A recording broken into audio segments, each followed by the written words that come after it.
right. Hello to everybody out there. This is Amateur Radio Roundtable. And I'm not hearing myself. I suppose audio. Let me get an audio check real good. Glenn, you're hearing me, right? Yeah, okay. Everyone's hearing me. Okay. Something seems strange tonight. Hey, welcome. This is Amateur Radio Roundtable. I'm Tom, W5KUB. And this is a show about ham radio, amateur radio, shortwave listening, you name it. We're going to talk about it here. We want to welcome all you people out there that might be listening on international shortwave station WBCQ on 7490 kilohertz. If you're listening to us on shortwave, you're listening on Thursday because our show is on Thursday between 5 and 7 p.m. Eastern Time on Thursday on 7490. But our live show is actually Tuesday nights from 8 till about 9:30 p.m. Central Time. Now, if you're out there listening on shortwave, send us an email. We'd love to hear from you. Tell us where you are, how you're hearing the station. Again, we're relatively low in power on shortwave out of Monticello, Maine, but running about 50,000 watts. But that, it gets out, and we do have people that follow us up there. So send us an email to tom@w5kub.com, tom@w5kub.com. We'd love to hear from you. Also, we would like for you to hit the subscribe button. Let me see if I can help you out there. I'm showing you where the subscribe button is. It's right there, guys. I'm helping you. I can't push it for you, but hey, push that subscribe button. Push the notify button for the notify bell and the like button. We'd really appreciate that. And that helps us to get our advertisement out to other YouTube people that are searching YouTube there to help them find the channel here. We are, as I mentioned, on WBCQ. Let's see, I got a picture here somewhere. There we go. Here's WBCQ. This probably looks just about like that up here right now. Got snow on the ground and, deep, but there's one of their new antennas up there, one of the largest shortwave antennas in North America, actually, and one of very few in the whole world. And that's the feed line you're looking at right there that goes out to it. So, hey, listen to us on shortwave. If you want to listen to us on podcast, just audio podcast, we've got audio podcast out there. Anywhere from iNet Radio to Google Play, iTunes, everybody carries us. So please check that out. You may be driving to work and want to listen to the show. There it is, right there, folks. Hey, and I'd like to hear from you. Again, I don't hear much from the people that do the audio podcast here. So, guys, make me smile here. If you listen to our audio podcast through one of the podcast carriers there, shoot me an email. Again, it's just tom@w5kub.com, tom@w5kub.com. Would really, really appreciate you doing that. So let's see. Boy, I've got several announcements to make. We'll get to them in just a few minutes here. I think I missed something. We got a special person with us tonight that's going to be joining us. We'll talk more about that. When I say joining us, hopefully joining us for a long time here and bringing a lot of neat stuff to us. So we'll be discussing that in a few minutes. And let's jump over to Glenn. Hey, Glenn, how you doing, Glenn? Come on in here. Oh man, I'm doing pretty good. Enjoying the home life here, and starting to get things cranked up. I've been working outside while the weather's still been decent enough, but it's fixing to close us out for the year.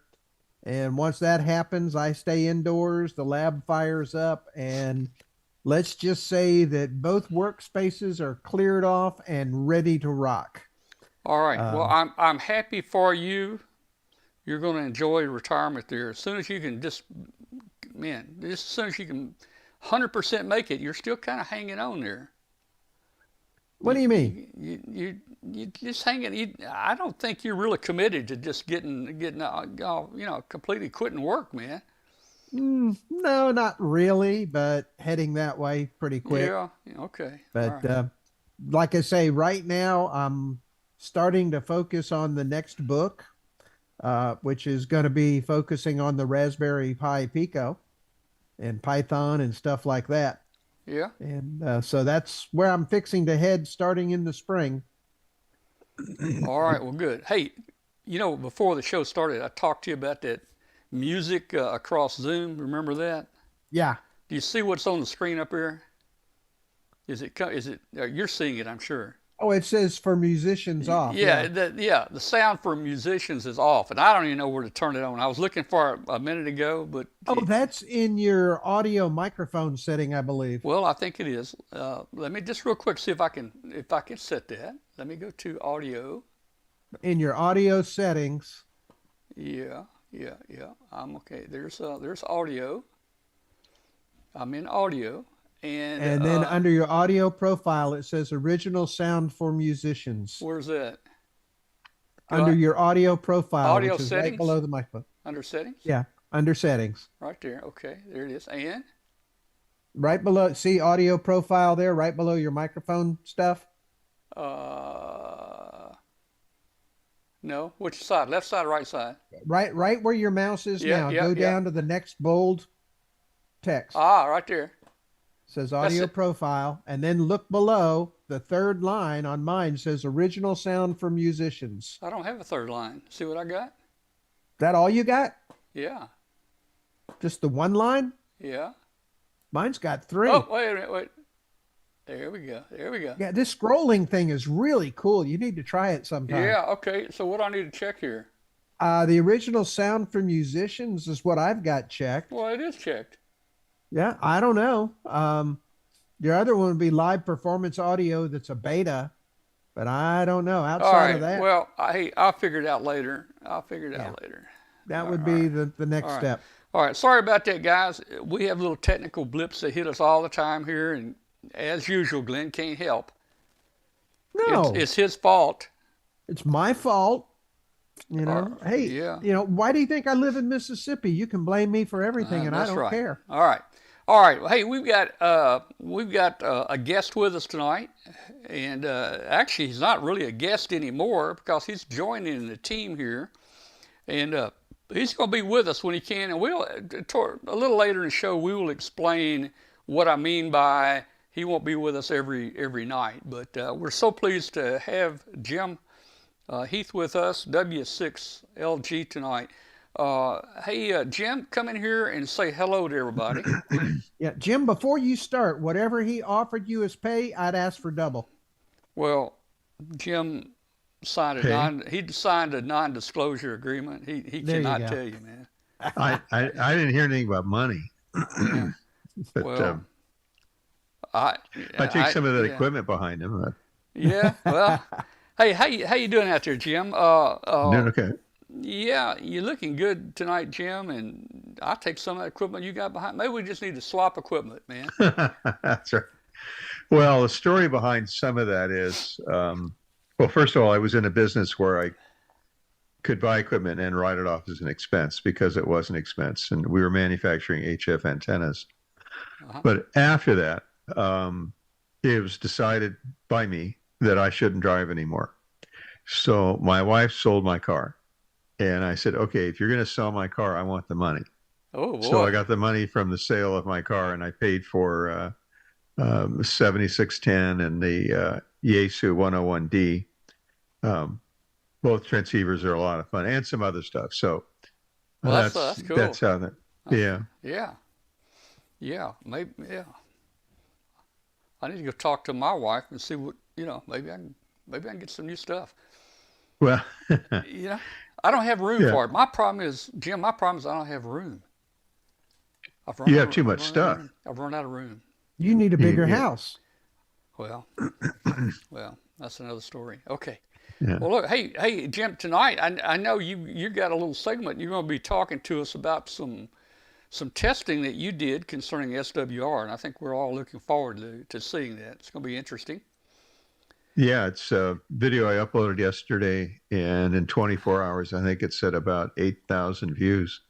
So it's been pretty popular. It's a real simple subject, but one that people, you need to, this is something that everybody needs to keep in mind when they put up an antenna.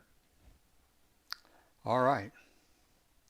All right, we're gonna be back with you in just a couple minutes there, and we will we'll jump right into that SWR testing that you did.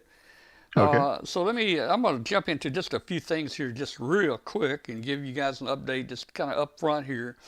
Let me give you an update real quick on W5KUB113. We're still flying, guys, although it didn't report today, and that's not unusual. It reported yesterday, and then the day before it didn't report for like 2 days, but we're somewhere over Africa right now. We're probably somewhere around the 28th or 29th lap around the world. I'm not sure why we're getting such few transmissions. I've also heard from others that have balloons up that they're getting very few transmissions, and that doesn't seem normal for some reason. Now, if we're flying over Europe, there's a lot of GPS jamming going on over Europe. I don't think there is over Africa there. So I don't know. I think tomorrow morning we'll see again where it is. I'm going to guess tomorrow it's going to be somewhere over probably Algeria. It could be near Egypt tomorrow when it shows up. But there's the predicted path. The little dots is predicted path of where it's going to be over the next 5 or 10 days. So looks like a straight shot across Africa there. So that's one thing. Another thing I just wanted to mention very quickly was, let's see, where am I? There we go. My buddy up in near Dayton, what's the city there? Kettering? I guess Kettering. Yeah. He's got him a laser there he's playing with. Let me show you just a quick shot of what this laser does, and I want to show you something he sent me, and I'm going to ask you guys a question in the chat room. So first of all, let me show you what we've got going here. Let me show you.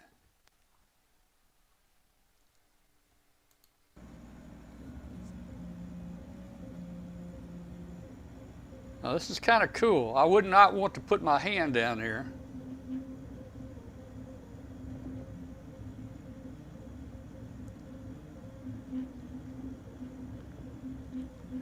This laser will actually cut the circle out of that board. It will.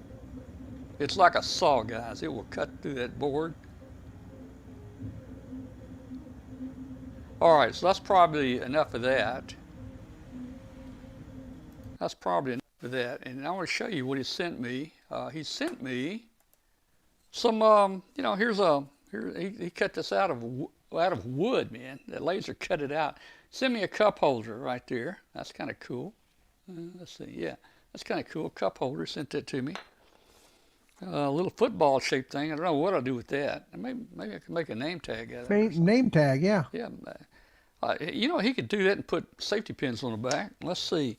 This one didn't go so well. It's supposed to be a circle. I think he just sent me the scraps. I don't know why I got that, man. And he's in the chat. I'm sure he's in the chat room tonight. So it's Mark, KE8HIW. Now, guys, I'm going to ask you a question. Okay, Mark sent me this. He also printed him one, KE8HIW, presents the official Round to It. Now, everybody stand by. Round to It. Now, I didn't know what a round to it was.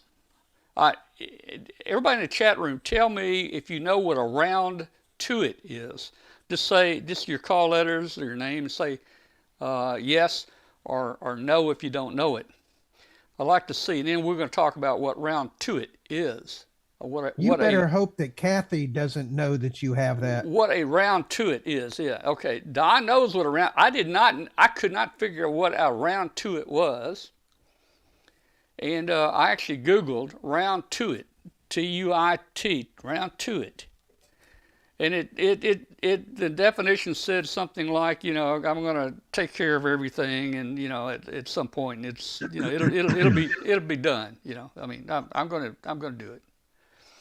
So, okay, it still didn't really hit me. I'm kind of getting kind of old, guys, and it still didn't really hit me. I understand what the definition was, but the word TUIT kind of messed me up. And then yesterday, a little bell rang, up here in the brain, and I figured out what around to it. This is a round to it. Getting around to it. So, man, it took me a while to figure that one out. Gee whiz. I had to Google it. I didn't think it was that popular, but look at this, guys. Look at this. There's round to-its everywhere, man, for sale. Look at all the round to-its there. Yep. Look at that, man. I mean, it's amazing. And of course, you can look up the definition if you're dumb like me. But anyway, okay. So Glenn, are you telling me you knew what this was? I knew exactly what that was because I've had them for years. You've had a round to-it before? I've had a round to-it for years. I just keep it hidden. This is my first round to-it I've ever had. And I don't want people to know that I got a round to-it. This is my first round to-it. Here's my son right there. He says it's been around for 30 years or more. Oh, easily, yeah. Yeah. I don't even know how does he know what I don't know? I raised a boy, I never heard of it. Okay. We had a few people in the chat room. They said they knew what it was, so I guess that probably identifies my IQ level pretty quickly right there. All right. All right. So, hey, let's talk to our guest here tonight. Let's talk to our new member. Let's don't talk to our guest. And let's just have some fun there and talk. And I want to find out more about Jim and how he got started in radio and all the things he's done with radio. So hey Jim, how you doing? Come on in here, Jim, and talk with us. And before we talk about your SWR segment, let's just talk a little about ham radio. You got your license, I think, the same year I got mine, didn't you? 1964. Yeah, long time ago. It's hard to believe it's been that many years. Oh, am I muted? No. No. But you were a young kid at 14 when you got yours. Yep. And we took it, and you probably did too, at the FCC office, and in my case, downtown LA. Yeah. Yeah. And there's a nasty old guy who did the CW test and seemed to enjoy failing people, and likewise, not so friendly lady who, when you got through copying the CW part, when they stopped sending, she went around grabbing the papers. And what I wanted to do was to correct a couple of letters, and I wasn't able to do that. Yeah. Oh man, that's sorry. That's sickening. I don't remember. I remember. I can barely remember. I guess the CW test. And or the FCC. And seems like to me I had a man and a woman also, but I was 16 years old, and there were a lot of old timers in there getting their license. And oh boy, they were all complaining. They were all complaining that code was unintelligible. Yeah. And they were throwing a fit. And they were all arguing with them. And here I am, 16 years old. I didn't know to argue or anything. I just copied it, I copied it fine. But, probably because I was a novice. And back when we were novices, we had to learn the code. Interesting thing about being a novice is your license was good for 1 year, period. Mm-hmm. There were no renewals. If you failed the test for the general class license, you had to wait 30 days to retake it. Yeah. So this whole time you're fighting this deadline that's out there somewhere, and you want to upgrade before you get to the end of that license. And it was a challenge. And a lot of people weren't able to upgrade to general. They upgraded maybe to technician class because the CW test was 5 words per minute. But did we have the technician back then? Yeah, it was. We had it. Okay, because I don't remember whether it was available to me in '73 or not. In fact, we did. Yeah, in fact, I held the novice and tech at the same time. You could do that. Some people may not realize that, but you could actually do that. And because of that, I was able to work CW on 80, 40, 15. And I was able to experience 6 meter AM on 6 meters. But they came to Memphis 4 times a year, every quarter. So I had to wait. If I failed it, I'd have to Ooh. wait, you know. Yeah. Maybe up north there, you guys had a little bit better service. I think we did in LA because it was a much bigger market, yeah, and okay. there were one of the reasons why I do the YouTube thing is payback for how people helped me. But there were hams. Just about every other block was a ham radio operator. Yeah, many were World War II CW operators, shipboard operators. Mm-hmm.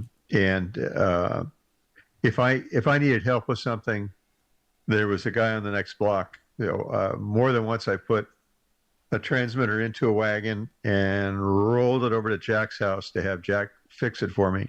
So I was very lucky that there were hams everywhere, and they were very nice. Yeah. Well, you had probably a lot of hams, Elmers, people you could talk to. My little town I grew up in had about 1,000 people. I was really the only ham there. There was a tech there, and I went over and said, I want to get my ham license, but he couldn't give me the test because he was a tech. Yeah. And he arranged for me at the next larger town north there to go with I guess a general or whatever to take my. I think the point we're making at that time, for a youngster, young adult, it was a challenge to get the license. It was very difficult, and that pushed a lot of people away from ham radio until they had the kids raised, and now they're, the finances of the family are such that he can buy some equipment. And we're seeing a lot of people coming back to amateur radio who initially weren't able to get a license.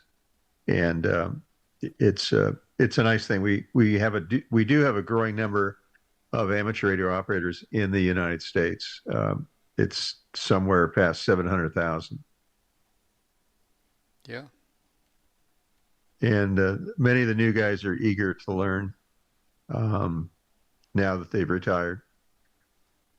Right, Glenn? Eager to retire. There's Yeah. Yeah. I got mine in 73, and I had to get that general like you. I only had 2 years to do it, but I must have had the same guy that you had in my code class for the general, man.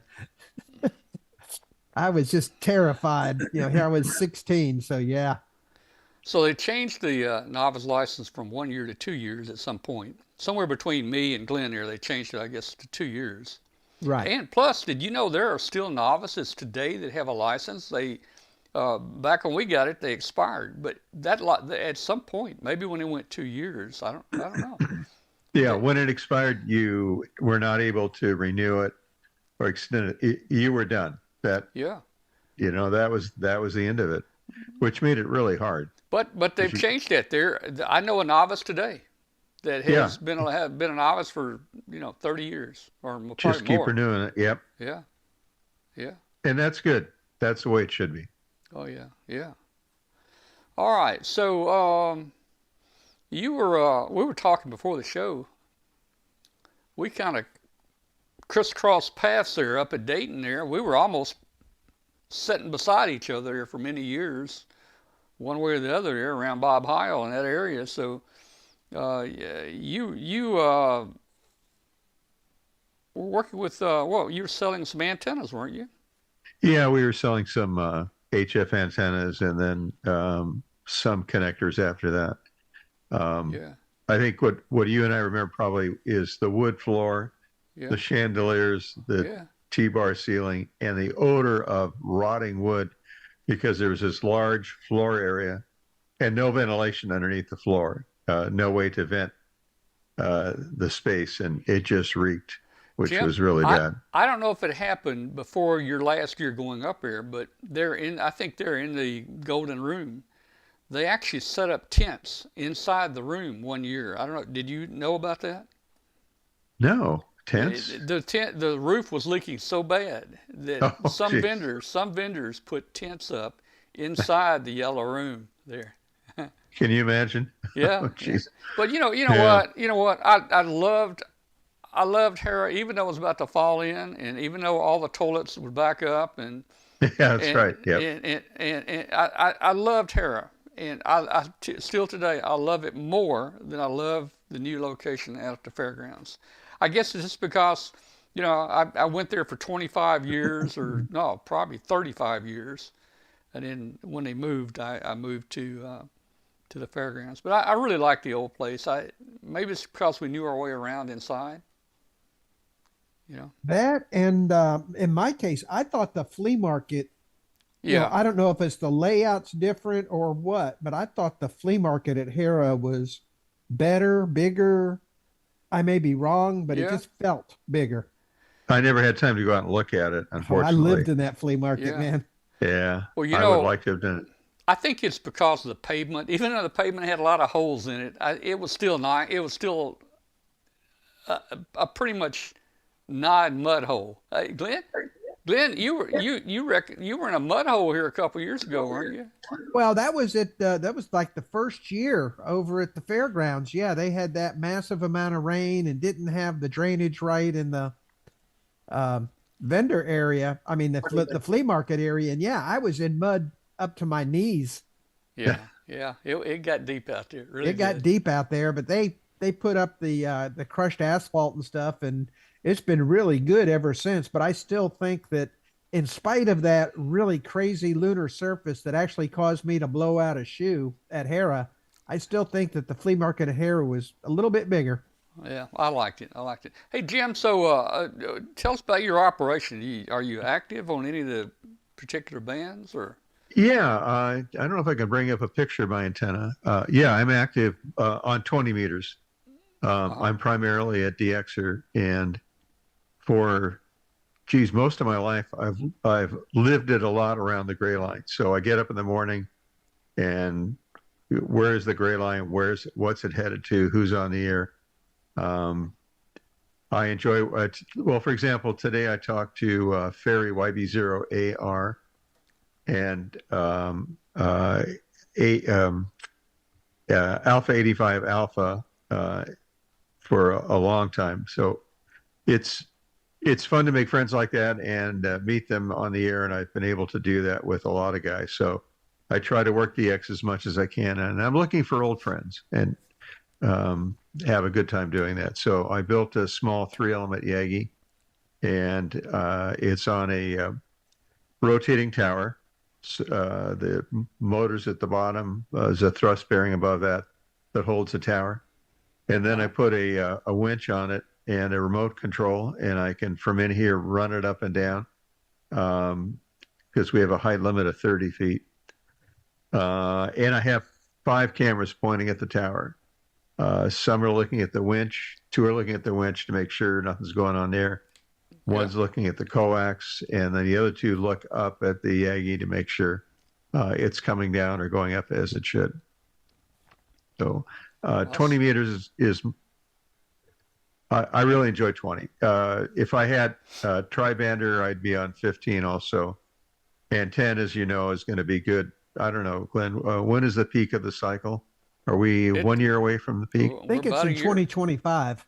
We're getting close. It's starting to get good out there.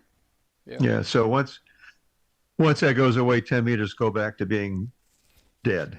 Yeah. For the most part. Yeah, but that's going to be another 3 years. 4 years. Probably be another 5 or 6 years. I think we've got maybe a year and a half to peak, and then you've got what 7? Probably a year or 2, maybe 3 after peak, and then it starts getting worse. Yeah, it falls off the It's floor. amazingly good. When it's good, it just.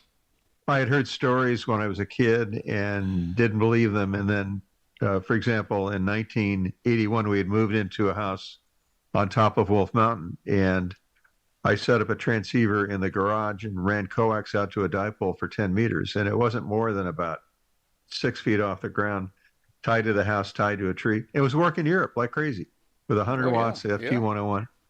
It was amazingly good, and it's probably that way right now.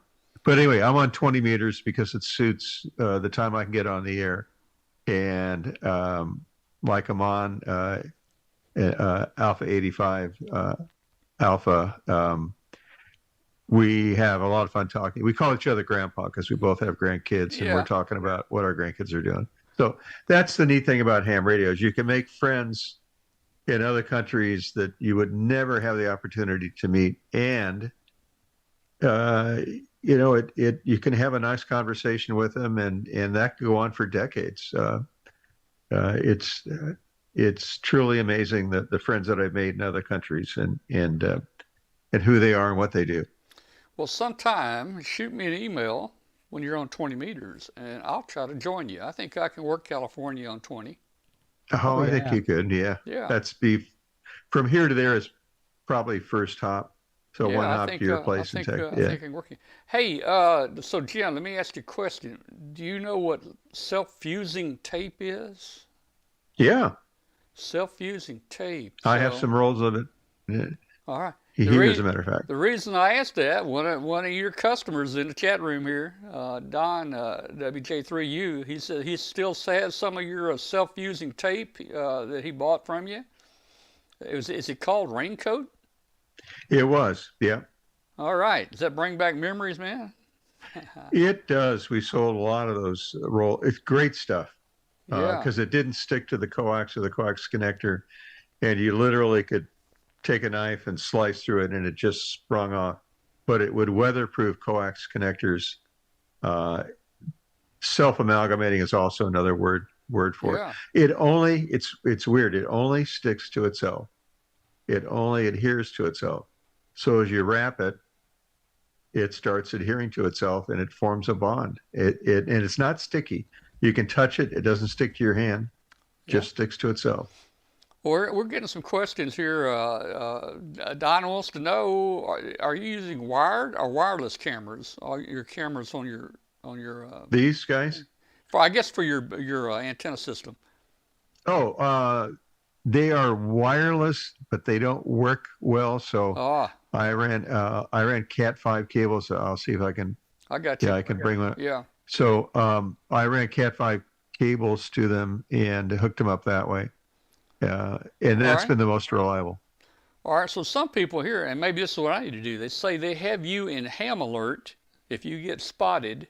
I'm not even sure I knew what ham alert was, but I'll have to check into that and put you in there. And Ham alert. that way I can surprise you when this ham alert tells me you're on. I'll give you a call. Can you see the cameras? Did I Yes. put? Yeah, Okay. yeah. Yeah. So those are the ones that look at the winch, and we've got one out on the driveway, and this is looking at the Aggie from two sides, Uh-huh. and this one looks down at the tower to make sure the coax doesn't get caught up. And I have speed controls, pulse width modulation that control the speed going up and going down. It takes less voltage to go down, obviously. So the two speed controls are different speeds, and then a 433 megahertz remote control. So from in here, I can push a button and run it up and run it down. And there's a mark on the cable, so I know when I'm getting close to being fully nested. Okay. All right. Well, I tell you what. Let's jump into this video. You recently did some experimenting with SWR and some different feed lines. I think you used some RG8X and some LMR 400, and it's interesting some of the takeaways that you came away with from testing there. So I'm gonna go ahead and throw that video on. If you want to yell and say something over the top of it, you can, or you can just wait. I think they'll hear you if you say something. I could even stop the video if we have to, but I'll just put it on, let it run, and we can discuss it afterwards if you want to. So, Okay, sounds good. yeah, so let me see if I can get it playing here. And let's see what you did here. Hi, I'm Jim W6LG, your ham radio Elmer here on YouTube. Welcome to my radio room in Rockland, California. Okay, I know this looks weird, but trust me, it's got some value. This is my switches board, and on the switchboard I've got two switches. They are coax switches. They're relatively good at HF. There's very little loss through these things. So the way I've configured this is with this switch in this position, the SWR connected here will show 1.5 to 1. If I flip this switch to here, it's now connected to these two, and this produces a 2 to 1 SWR. These are precision dummy loads for antenna analyzers. Then if I flip this switch from what is basically open to this other resistor, now I get a 3.0 to 1 SWR. What's the point of all of this? Well, when you see what happens to the SWR reading at the transceiver based upon the kind of coax, you'll understand why this has a value. So again, I can simulate an antenna with a 3 to 1, 2 to 1, or 1.5 to 1 SWR. Let's look and see what happens when I use, I've got 100 feet of LMR 400 and 100 feet of the gray RG8X. And let's take a look and see what the SWR appears to be at the transceiver. Okay, again, using the AA Zoom 3000, I get 1.5, 2 to 1, or 3 to 1 reading on my switches box, and I'm going to pick 3 to 1. And I'm going to hook up 100 feet of RG8X. So at the beginning of the RG8X coax at the antenna side, the SWR is 3 to 1. But now at the transceiver, instead of it measuring 3 to 1, it measures about 1.8 to 1. Now that varied just a bit with the length of the coax I was testing. So ignoring the velocity factor and multiple of a half wavelength, the best I got was about 1.4 to 1, typically was about 1.8 to 1, when the actual SWR at the feed point was 3 to 1. Next, I hooked up 100 feet of 400 max, and I had some other LMR 400. And with that connected, the SWR being at the beginning again 3 to 1, the SWR at the transceiver measured about 2.5 to 1. So the SWR was higher with the 400 max than it was with the RG8X. So why is it? Why would the SWR look higher with 400 max as compared to an old run of RG8X? Is the coax no good because the SWR is higher with the 400 max? Is there something defective about the 400 max? Actually, not at all. The difference is the RG8X, because it has fairly high losses, it also reduces the SWR, so it makes it look better than it is. And when I use the two bird watt meters and measure the input and the output, in other words, the input to the system and the output at the antenna side, with a 3 to 1 SWR, it was losing about 50 to 60% of the power in the cable. 400 max was around 20% or less. So if you're on a POTA and you run that coax out and the SWR looks good, it may not be very good and you may be wasting watts.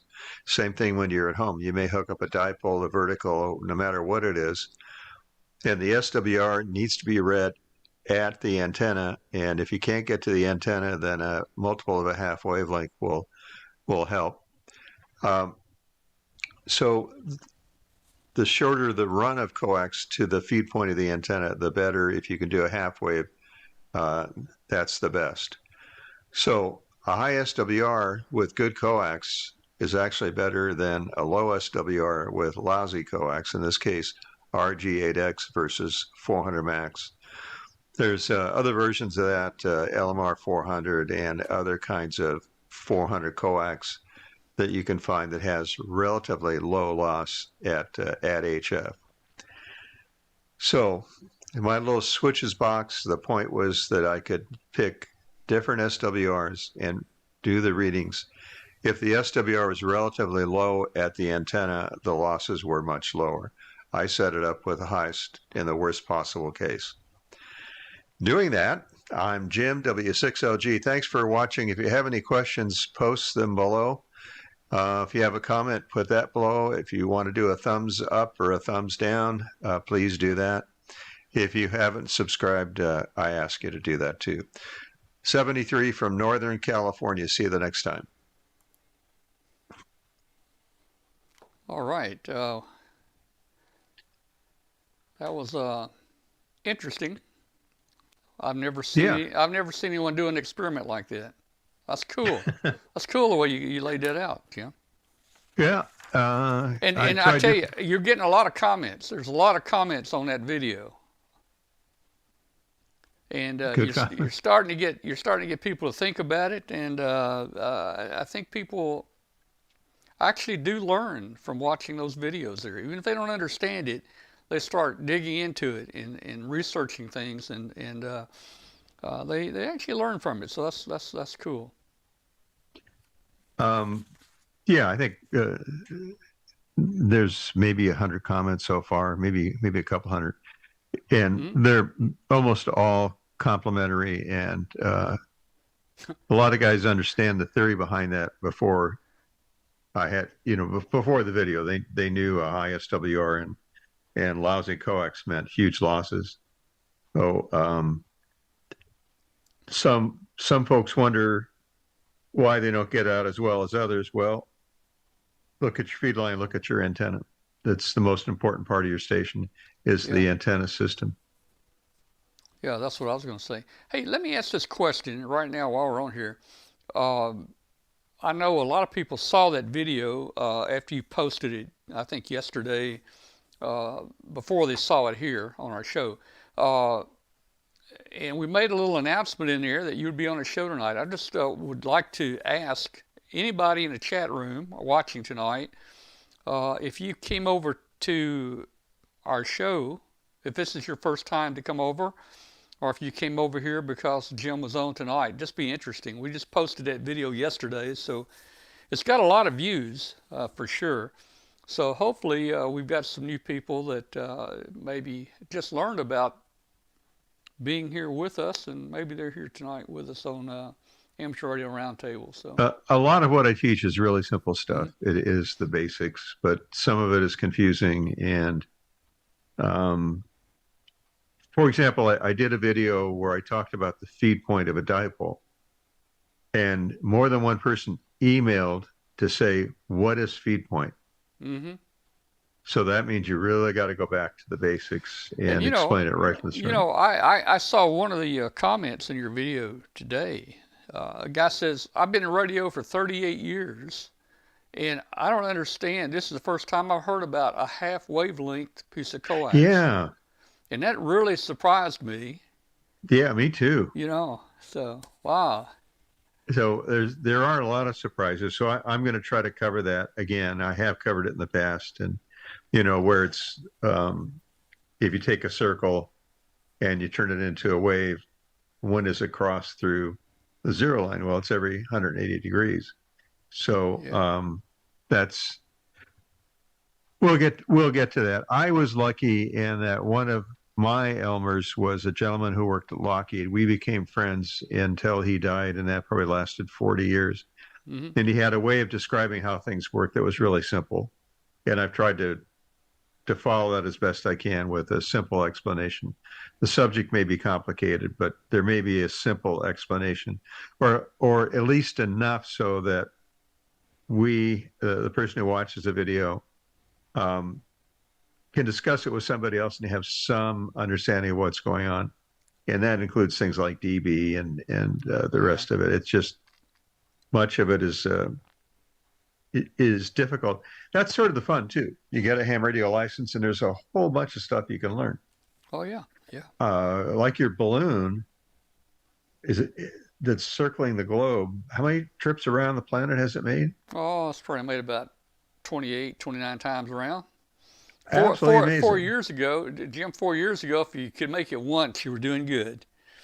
And and you could keep it up for about maybe a month. And man, if you went 3 months, that was outstanding. And now we're at 430 something days. It just is amazing. And just because I don't know anything about it, what frequency is the balloon on? Where is it It's transmitting? we're using Whisper. We're on 20-meter Whisper. Oh, really? Yeah, and I mean, here's the little board we're making right here. This we actually build this under a microscope. Those parts look pretty big right there, but they're really not that big. They're surface mount size, and some of the smallest surface mount size actually. And let me show you what the board looks like actually here. Here here's that is neat. there's the board right. There's the board I'll right be there. darned. And Is that the antenna sticking it's out? got parts on both sides. Yeah, the antenna is this little white wire I'm holding right here. Yeah. It's the GPS antenna now. That's the GPS antenna. What frequency is GPS? Uh, it's up what? It's in the gigahertz range. Okay. So that's the GPS antenna, and then for the 20-meter antenna, we actually run a full 20-meter dipole, half-wave dipole, on this guy, or with the balloon. But we use number 36 wire that's about the size of hair on your head. So Which I'm getting less of every day. yeah. But So yeah. this tracker weighs 1.7 grams. That's less than a penny. And this has got the processor, the How GPS, in the the world did you transmitter. do that? It's got everything on it. amazing. It's got everything on it.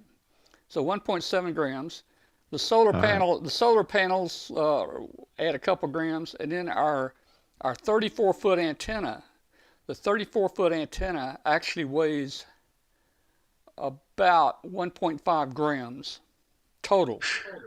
Wow. So you put all that together, and the entire weight of this payload is about 7.8 grams. And it reports every 10 minutes through Whisper. During sunlight, we don't transmit during night because batteries will not work up there. It's too cold. Although one of our shows coming up here, I've got some special batteries. I'll let the secret out. I have some special batteries being made in China right now, and they're going to be shipped. I've already paid for them. They're samples, but the shipping's $58 on them from China. So they're guaranteed to go down to operate as low as minus 40 Celsius. That's where we need to be. And they're guaranteed to charge down as low as minus 20 Celsius. Now that's the kicker right there. None of the lipos that you can get today, they all quit charging about 0 Celsius. And we're up in the minus 20 to minus 40. So these batteries I'm getting are going to be, they will charge at minus 20. And that's during sunlight. We're going to paint the batteries black. We will get some heat. And I think we can charge them. And hopefully we can get maybe we can get 18 hours a day. Tom, Yeah. Tom, I think it's amazing, and I was thinking back to maybe some folks will remember Sputnik. Yeah. Oh yeah. And Glenn had some kind of a beep tone. I don't recall what it was. Yeah. Yeah. And we were all amazed at that thing. And now you've got your own Sputnik. Well, just about we do. Did Tom tell you the power output of that thing? No. How many Well, microwatts? typically this is 10 milliwatts. So that's less than your garage door opener. And it will transmit 9,000 kilometers or 6,000 miles easy. So that's how we track it every 10 minutes. And we also have a modified Whisper program in here where it actually sends 2 Whisper transmissions. Normally Whisper transmission is only going to give you a 4-digit grid square. By sending 2 transmissions, we can get a little bit more data in here, and we're getting down to a 6-digit grid square, which puts us in about a 2-mile box. If you go with 4 digits grid square, you're in about a 100-mile box. You don't know where it is, but we're down into about a 2-mile box. So we know where it is. When it flies over a Russian airbase, we know where it is. When it flies over Tehran and, Iran and, all those places. We know where it is. And, well, that's all I can say about it right now. Hey, we're talking about, we need to get back to you tonight, man. So, okay. So anyway, Well, just tell you a quick thumbnail sketch of me. I was, as we discussed, licensed in 1964 and upgraded to general in 1964, and held that call sign for about a decade. That was in Burbank and the Hollywood Burbank area, and then ultimately we moved to Grass Valley to a mountaintop. There was 6.5 acres on this mountaintop. It's a repeater site. There's a whole bunch of repeaters down the road. And I went out to look at it and stood on a rock, and it was downhill because it was full of manzanita. It was downhill in all directions. And I thought, perfect. So we bought that and we lived there for 40 years. And then about 4 years ago, we moved here to Rockland. So I've gone from a mountaintop, phased Yagis on 20 meters. I had two 20-meter Yagis side by side that I phased, and 15-meter and 10-meter Yagis, to just the little 3 elements on an 18-foot boom, which works out pretty well, actually, on the valley floor. The difference here is noise. Oh, my. Well, it's amazing how noisy it is here. If you live in a city, I guess you're going to get that, Oh, yeah. Yeah. Solar panels and the rest of it. Yeah. Well, Jim, I don't know if people realize this or not, but you're actually joining our team here. You're going to try to be with us when you can on the show and bring in some of your great experiments and talk about things. And just want everybody to know. Yeah, I want everybody to know that you're going to be here when you can. And let's talk just 2 or 3 minutes about you've got some medical treatments coming up. You've got some medical conditions you're fighting, and that's going to maybe cause you not to be here every week, but you're going to be here when you feel like it. Yeah, that sounds like a good idea, and I think that'll work out fine. I've made it public. I'm not keeping any secrets on it. I have cancer. It's in my blood. It's called pre-leukemia or myelodysplastic syndrome. And my blood tests right now are trailing downhill again. When they get to a certain point, I have to be transfused. I had 16 transfusions from March to April, and I was in the hospital 5 times in guarded condition, in really tough shape during the time I was having chemo. Chemo will start again in January and probably run through May.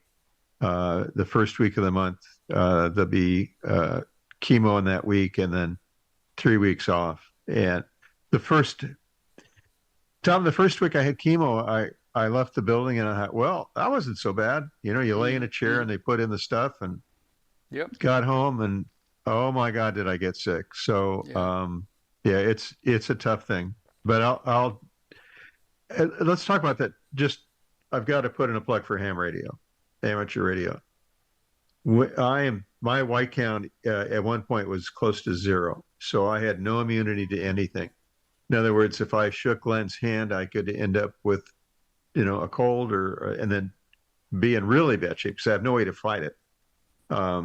So I'm kind of in this little room that I have in my house. That's my radio room and YouTube stuff.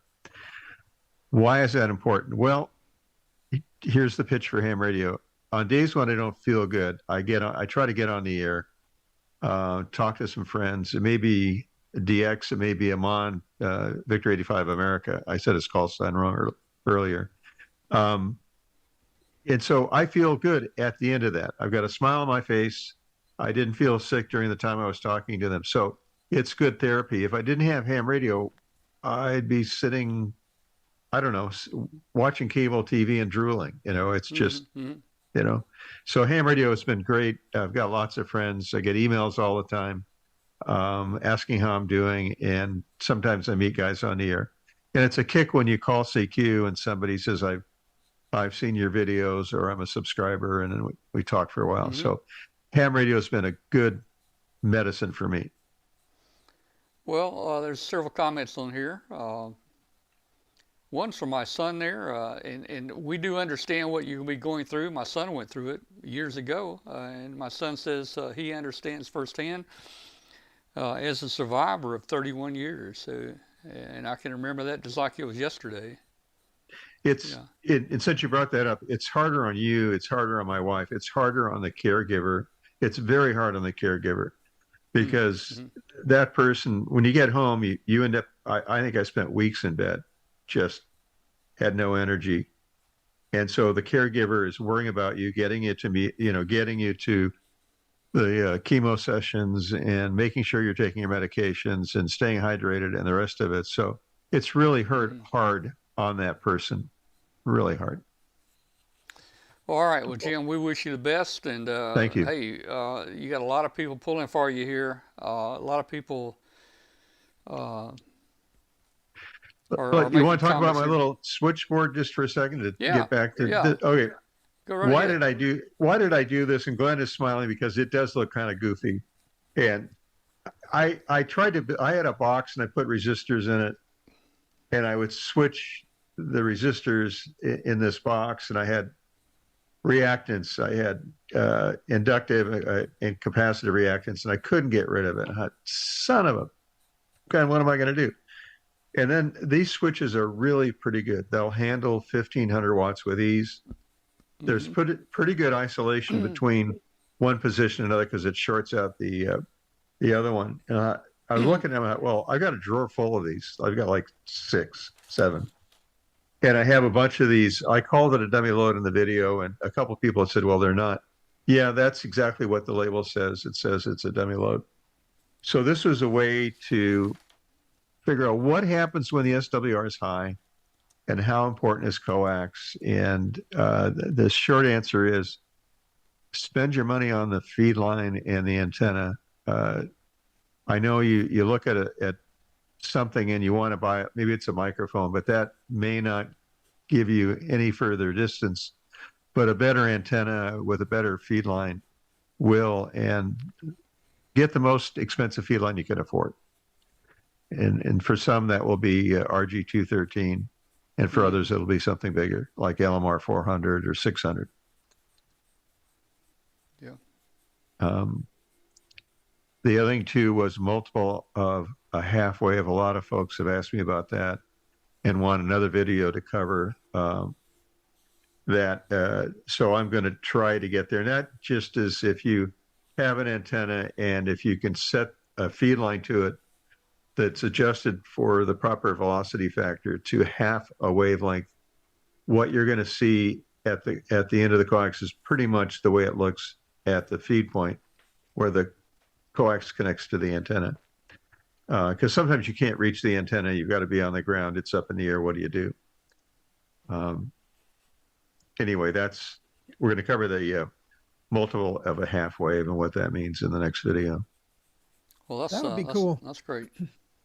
Yeah, All right. one of the big things, that my mind is circling on right now is you're kicking around and zeroing in on probably one of the most misunderstood things in my mind in ham radio, and that's SWR and impedance and velocity factor, and how do all of these things relate to overall signal loss. And that's why I really like your little resistor switch box, because it starts to show what SWR really is in terms of a resistance. Even though it's an impedance thing, you brought it down to the bare bones of resistance, and that's kind of cool. Yeah. Some don't understand the difference between resistance and impedance. So impedance, you've got some reactance. It could be capacitive, could be inductive, could be both.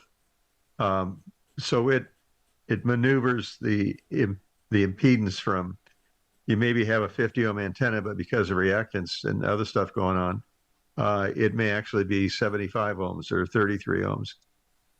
Also, when you're putting up an antenna, and I love dipoles. I just think it's a cool antenna. I just like a center fed dipole. What you're looking for is at what frequency is R equal to some number, and there's no reactance. So you're looking at just the pure resistance of the antenna. And that is the resonant frequency of the antenna, not where the SWR is 1-to-1, but where there is no reactance. And those are the kind of things that confuse folks, and me too. And you've got to think about, okay, why does it look this way? If you can, the little Yagi I have up, the three element Yagi, I've worked the world with it. And I think because I got it right when I put it together, and I took a few minutes with, I've got a couple of antenna analyzers, like this one I've got right next to me from Rig Expert. And these things are absolutely, whether it's this one or I've got the AA35, which I paid $200 for. The things are amazing what you can find out about an antenna or a feed line.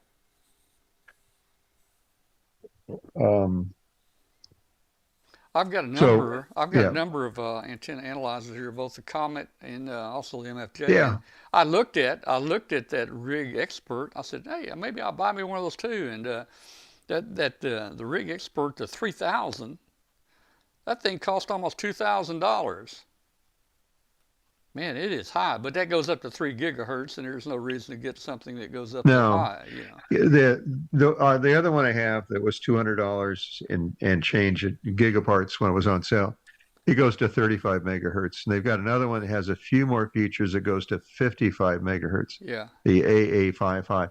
That's really a neat machine. And the stuff I can tell you about your antenna, when you're outside hooking it up, it just makes life easy because you can say, okay, it's too long, too short. What do I need to do to get this right? What do I need to do with a hairpin match or whatever it is to match impedances? Well, Jim, that goes right along with another segment I'm going to try to squeeze in here tonight. I'm going to talk about some dipole antennas, particularly the fan dipoles, and a study that Standford University did. Yeah. I don't know if you've seen the study that Standford University did on the fan dipoles, but there's some very interesting information in there that will help people, and it's real simple. So I'm going to be talking about that in just a few minutes. Again, hey, I want to thank you so much for coming on here and joining our crew and being with us tonight. I think you're going to be a great asset to us. And we understand your schedule is when you feel like it, and we're hoping you're going to feel good all the time. You know, we know that's not going to happen, but you're going to be with us when you can, and we'll be glad to have you. So thanks for coming in here tonight. Oh. And Jim, I don't know if you need to go or if you want to stay. You're no, welcome. I'm good. I just looked at the clock. It looks like we're about an hour into this. Yeah. No, he's on California time. That's true. That's right. I am. We can go a little bit longer, but thanks, and thanks for the invitation. I was honored to get it, and thrilled with the idea of being able to talk. You. Thank you, Glenn. All right, and hey, thanks again for being with us, and we'll see you next week. If you're feeling good, and I think you'll be with us next week. You look like you're doing good for now. Just hang in there and do what the doctor says. That's about all you can do there. Now, let me throw out tonight's old-timer moment. What was that? Talking about all these analyzers and VNAs and all this really cool stuff we have to analyze antennas and whatnot. Yeah. What did we have back in the day? Well, Jim and I talked about we had a light bulb. We had a light bulb and an SWR meter, and that was it. We had to trim those antennas that way. You might have had, you may have had a couple of little bitty light bulbs on a piece of twin lead-in that you could lay up against. That's right, yeah. But anyway, okay. Hey, I want to talk. Look at there we go. I want to move on now, and I want to talk a little about the fan dipole and some interesting things about it, and how I'm going to try to get around those things. So thanks, Jim, for being with us, and stick around as long as you want to. And shed some light on the fan dipole. Yeah, we're going to do that. And the Standford University study, it's got a pretty interesting take to it that everybody needs to know. We'll be back. We'll be back with you guys in just about 1 minute or so. So let's see. Well, maybe we won't. I don't think we will. We're not going to be, we're back now. Okay. All right. We're going to move on. Here we go. Okay. So, hey, I want to make just a quick announcement real quick. Well, first, let me say this.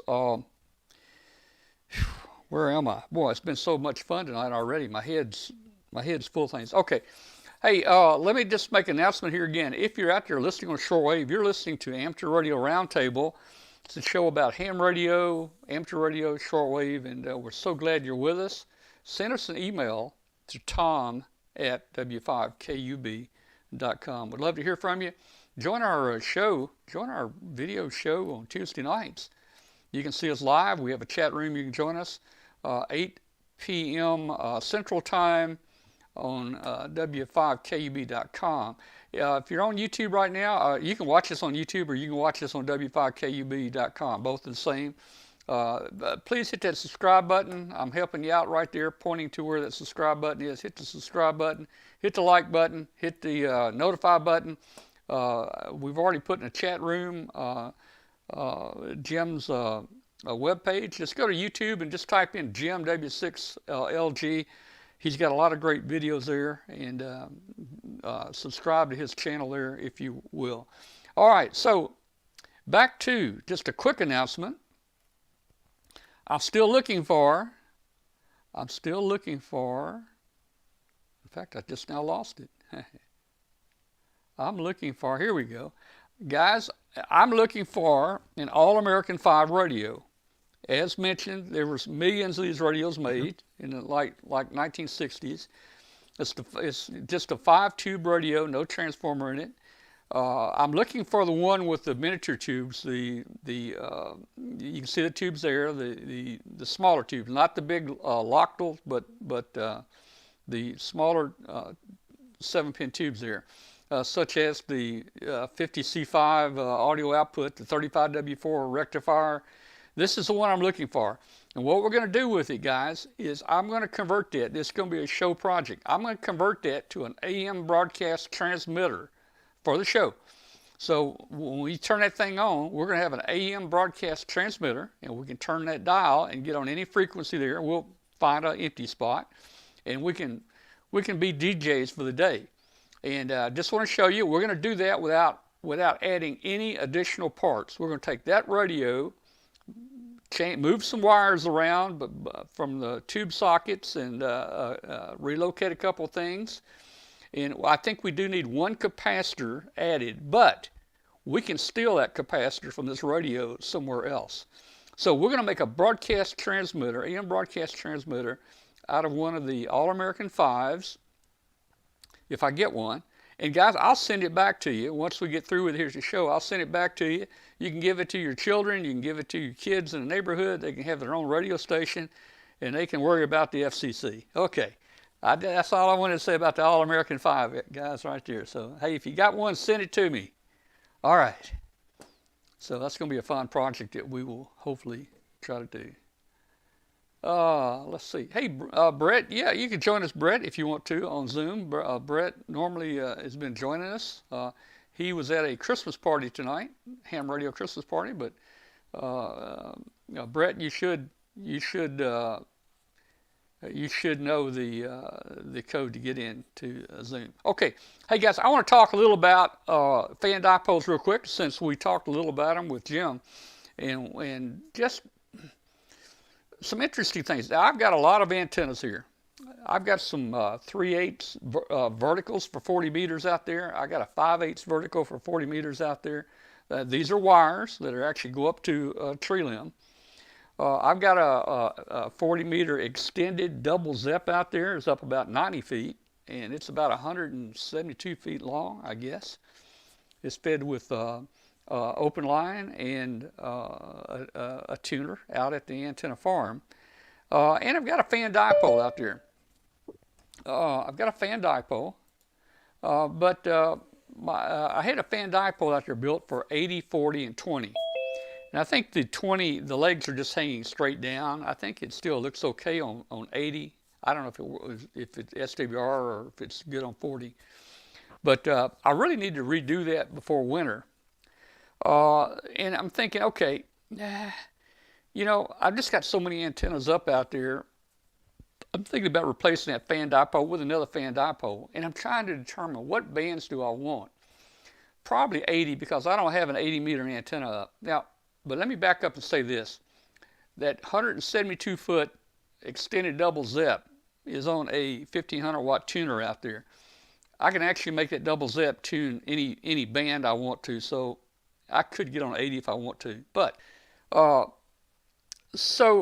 thinking about replacing that fan, rebuilding this fan dipole. Now, everybody knows what a fan dipole is. Here's some pictures we've got here. There's a fan dipole right there. It's just, that's an inverted V fan dipole fed with a piece of coax, and you cut a half wave length, quarter wave leg on each side for each band, a half wave dipole for each band. Okay, and I'm going to tell you what's wrong with that in just a minute. So that's one there for 5 bands. Okay. There's one there for 3 bands. A little bit simpler. Not as much wire, but he's got 3 bands in there. Here's one here. It looks like this came out of probably QST, maybe. There's a fan dipole there again. 1, 2. Well, that's a 3 band. Oh, yeah. So that's a 3 band fan dipole. Okay, moving on. There's a fan dipole. Now the thing is, you don't have to actually hang each leg under the other legs. I have found that you can tune that antenna much better if you just run those legs different directions. In other words, separate them by 10, 15 feet. One north-south. Maybe the next antenna may be northeast, south-west. They don't have as much interaction. Here's a cool fan dipole here, 20 through 10 meters. It's kind of drooping in the center. You can see the guy says put a 50-foot support on each end, and you probably Tim. What? Tom, I would never put up. I've tried those kinds of things like it's showing there. Yeah, it is such a booger to get up in the air and to keep it all in line. It is. Oh, I like it where the wires are spread apart, like the slide before this one. Yeah, and you can see here the weight. I hate doing this with even just a dipole. The center, it does have a lot of weight. So if you can support that center even with a string or a rope over a tree, I would suggest in doing that. Now, here's what I was talking about earlier. This is a fan dipole, but instead of all the legs directly under each leg, you can see here he's got them moved out different directions, and let me tell you, that's doable and much easier to tune those. Now, so let me get to the Stanford study here. I've got it right here.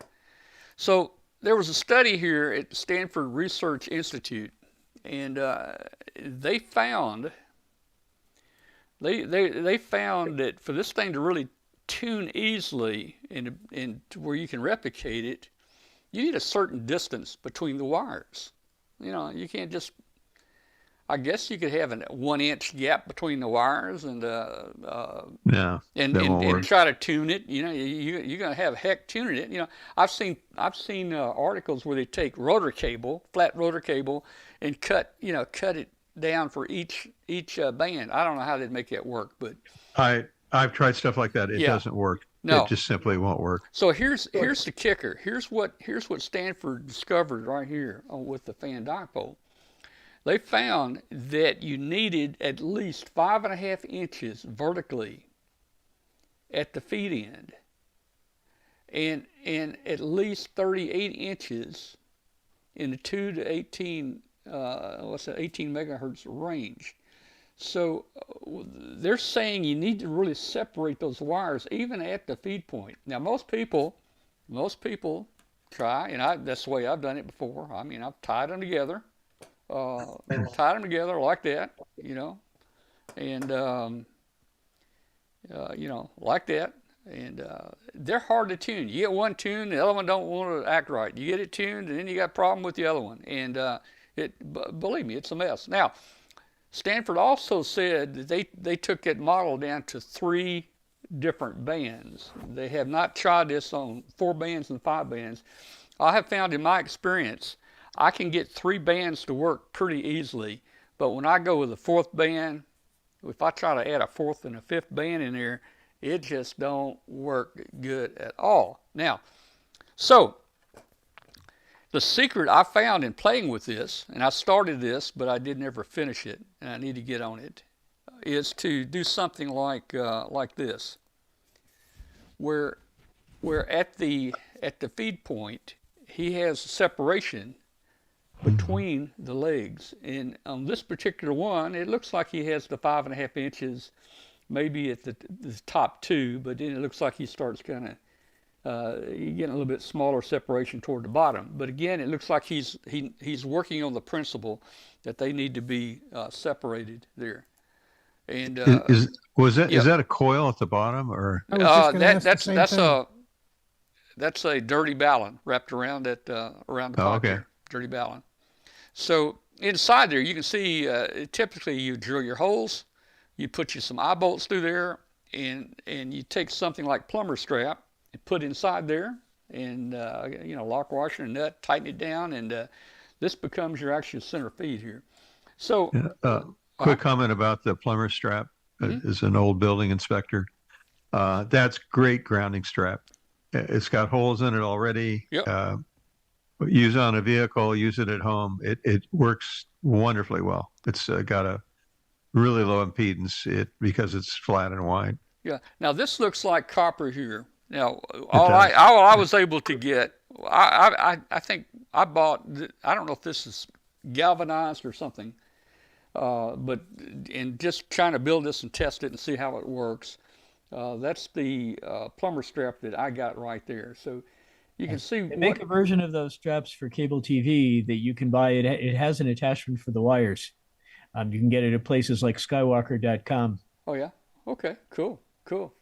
All right. So this is my center conductor, my feed point that I put together right there. You can see the eye bolt at the top with a rope to hold it up in the center, because it's going to have a little bit of weight to it, and particularly if you feed it with something like RG213 or LMR 400 or something, it's going to have some weight to it. So plumber strap inside, two plumber straps down inside it, connecting all the U-bolts together, and then we'll just put our we'll start adding our antennas like this to the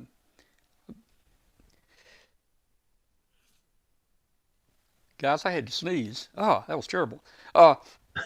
So here we go. Here I'm starting to add some legs on here. Now, I think I want 80, and I want 40, and I want 20. Of course, I've got other antennas that work, but I want this antenna to be 80, 40, and 20. And let's say I want to add one more band. I'm going to try to add a fourth one on there. What would I add? Maybe 10 meters. I'm thinking, what about the 60-meter band? Now, I listened on 60 meters this week, and there's activity on there, and that is a pretty quiet band, and it's not real crowded. So I might put a 60-meter legs on there. I don't know. If the FCC opens it up the way they say they might, then we'd have more bandwidth. We'd have more spectrum there to use. Yeah, so that might be a good idea. Yeah, I may do that. So there it is. They're hanging in the shop. That's actually a one-to-one ballon there. I've got at the bottom. I'll do something like a dirty ballon or maybe a one-to-one commercial ballon or something here at the end. I don't know. I just got that clipped on just for testing. There it is again. You can see a couple of the legs. Let's see. There's a little bit better shot right there. So the wires will they'll tie on the U-bolts, and then they'll make a little swing under there, and then they'll reminds me of a hex beam. It does. And I built a hex beam here a couple years ago, and actually gave it away. I had it behind my building back there for a long time, and Ham came by, and I said, "Hey man, you want a hex beam?" And they put it on their truck and got it out of here. It was pretty big, Doug, on this truck, but it's kind of the same way the hex beam is on the feed point. But they're a little bit closer. But so this is a shot of it hanging there. Let's see, another shot of it hanging. You can see I've got a lift there that's pulling it up. It's pretty heavy, so that's up on the ceiling, guys. But that's how it looks. The wire will just tie on the U-bolts, twist around the U-bolts, and it'll make a little swing, and then a little lug will go under the. It'll go under the washer in the nut there, and you tighten it down. The inside's already got a washer and a lock washer and a nut on it, so it's snug inside. Once you tighten that nut down on the outside, it actually pulls that together really tight and makes a good connection there. So I think the point needs to be made also, Tom, that with an antenna like that, properly installed and good coax, you literally can talk to the world. Well, you can work every continent. You can work all kinds of countries with that. You may not be first through the pilot, but you'll get through. That's an efficient antenna that will work great. It really will. Yeah. Now, we were talking earlier, it was mentioned about trimming. I think we were talking about trimming the antenna. I've never seen this before, but I found a chart today that actually tells you how much to trim an antenna. For instance, when I get out there, and if I make a dipole, I usually make it a foot long on each end, foot extra, and I'm thinking, okay, I need to, I'm a little, I'm too low in frequency. How much I need to take off, and I'll, But this little chart right here is pretty good. For instance, if you want to take off, if you need to go down 100 kilohertz, you just go up there to your band and you can look across there.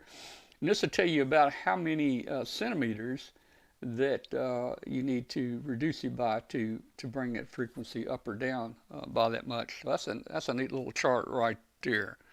There's only one problem with that chart. It's in metric.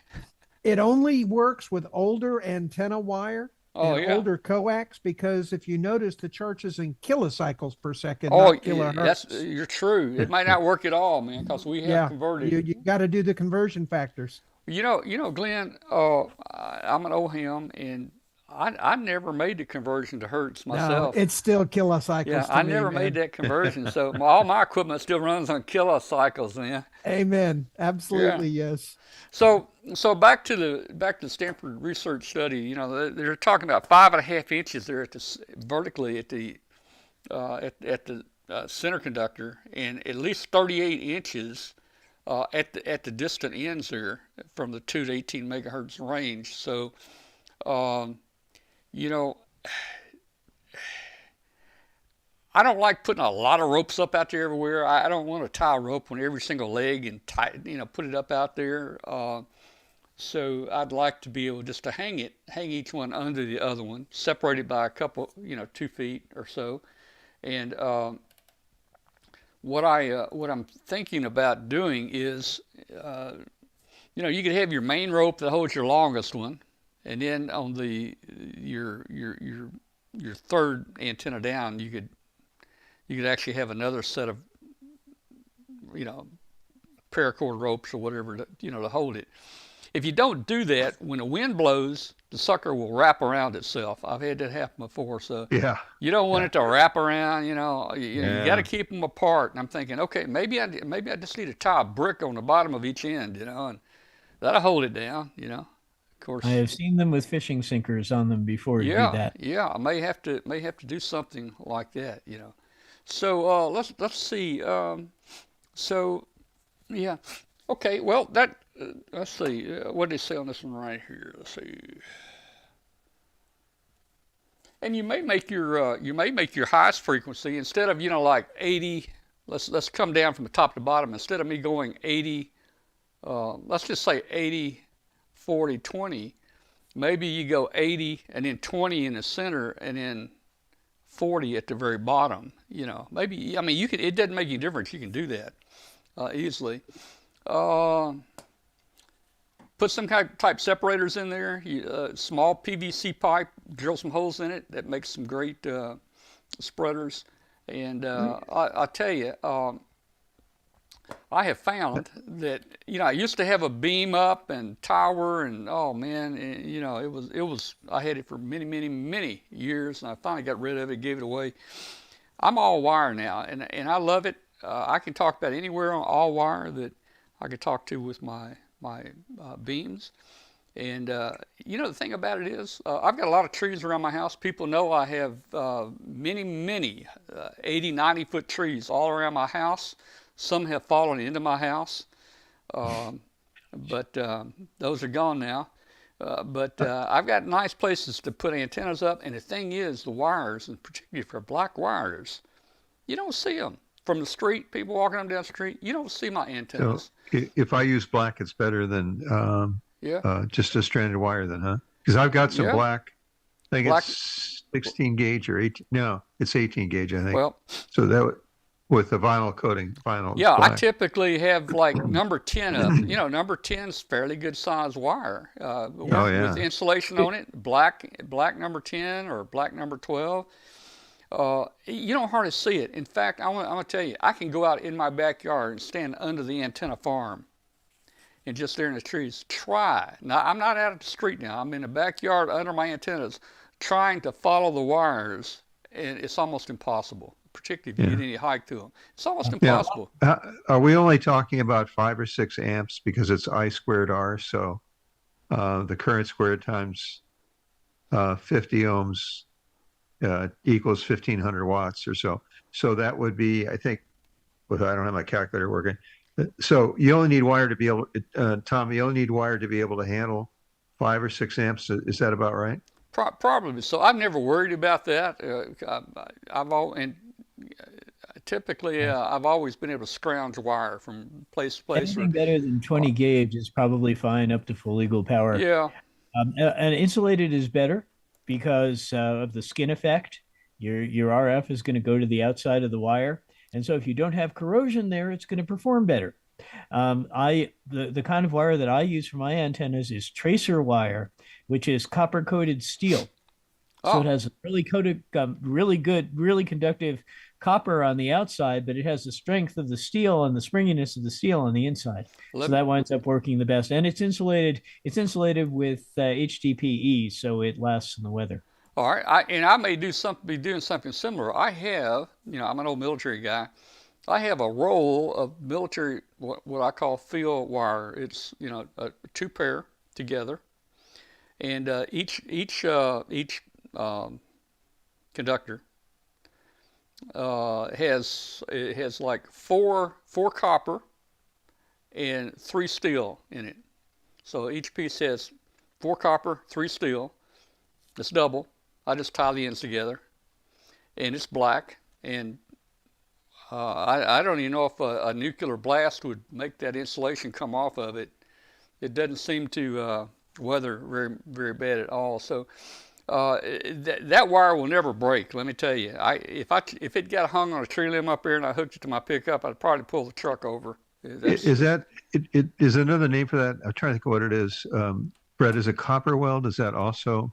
Well, I don't think it's copper weld. All this could be considered maybe a copper weld. Well, no, I think copper weld is just it's an iron conductor with copper clad on it, I think. Oh, okay. I thought it was steel. Yeah, in any case. Oh, copper weld is a brand name of one brand of copper-clad steel tracer wire, but there are lots of brands. Yeah. You don't have to go just that one. Just look for the abbreviation CCS. And I usually, I don't skimp. I'll go up to 14 gauge to make sure there's a lot of surface area there. That also makes the bandwidth a little wider. And it is just so good for antennas. So you can tell the difference between, like you talked about, number 22 and number 10. So you can detect when it's a larger diameter with a greater surface area. Is that right? You can tell the difference. You'll notice that it tunes up a little bit easier. I mean, either one will handle all the power, but if you don't want to have to retune as much and you don't want your tuner to have to be as finicky, that's a good choice. I'm a great fan of remote tuners, and so I'll put a tuner out there near the antenna that'll match it. Right. Yeah. Right. Yeah. And Tom, the other thing is, for a person who does this, they've learned a lot about antennas. They put something up. They didn't go to a store and buy a $500 dipole. They built this thing, and it would cost, I don't know, $50 maybe to build this thing, and it'll work great. So it's a good project. Yeah, there's there's people that sell antenna wire. I mean, Wireman, yeah. yeah, there's people selling antenna wire, and if you got the money and you don't mind, I mean, it's just good wire. It's good wire. And I've looked at some of it's good. I'd love to have some of it. It's very flexible. It's stranded. It's nice wire. But being a ham from the era I'm from, we're cheap. We built all of our stuff and scrounged our stuff, and we swapped our stuff. And I don't want to buy wire when when somebody throws me a 150-foot piece of Romex here. I take a razor blade knife and I just slid down the center. And I pull the 3 wires out, and I've got an 80-meter antenna right there. Now it's solid. Now, somebody might say, "Well, it's going to stretch." Well, it don't stretch that much, and hey, if it does stretch in a couple of years, shorten it a little bit. Well, and if you got a tuner on it, who cares if it stretches 2 or 3 inches? Exactly. So, okay, so hey, that's my story on the fan dipole tonight. I hope that helps somebody. The secret there is that separation at the feed point, and it does make a big difference. I've looked at it out there with test equipment with them all tied right together, and I've separated them by 4 or 5 inches and looked at it. It does make a difference, and it makes it easier to tune them. Again, 3 are easy to tune. Man, if you can tune 5 legs on there, write me a note, and we'll make you our chief engineer on the show for fan antennas. It can be done. People do sell 5-band.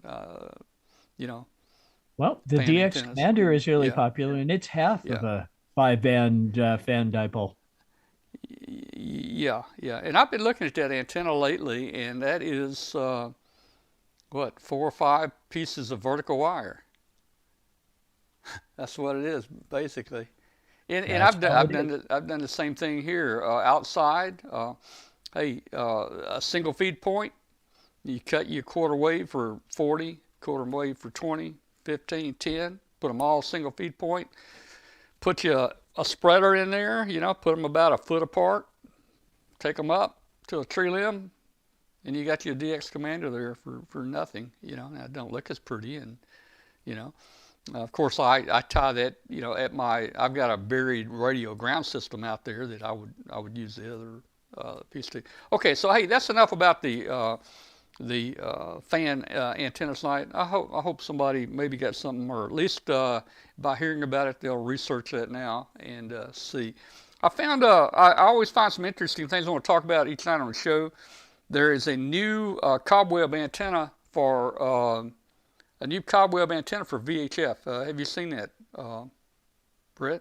The new cobweb? I haven't seen the new cobweb for VHF.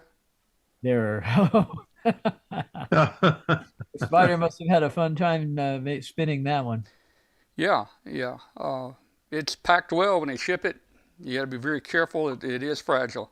Now, I do a little breadboarding. The little breadboards you can get. It's got all the little holes in it. You can drop a chip in or a transistor. I found out you can get those things are available in many places around town.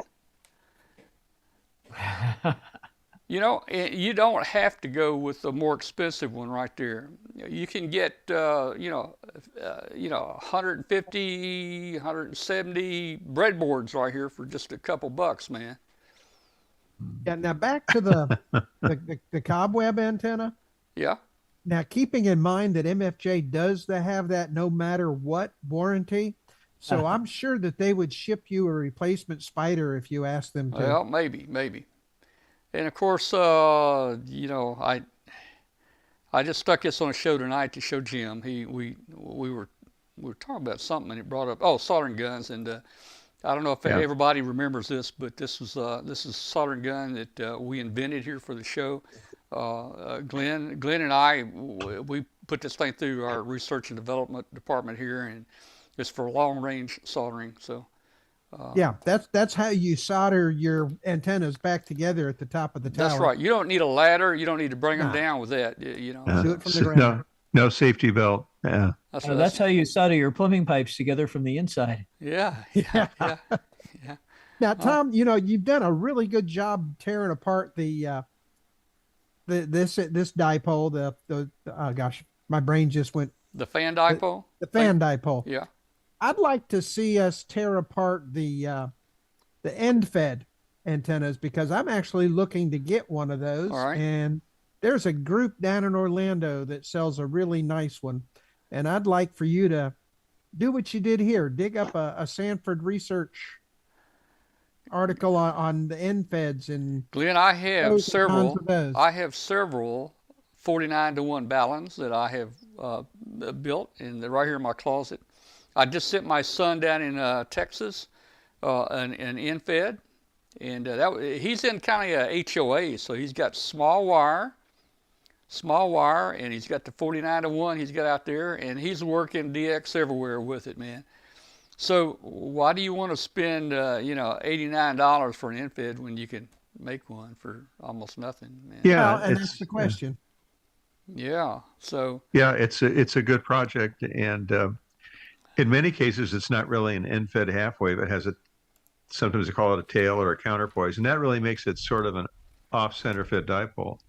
Because but if you do it right and you get it up in the air, getting it up in the air is important. Again, it becomes sort of a dipole, and you can work the world with it.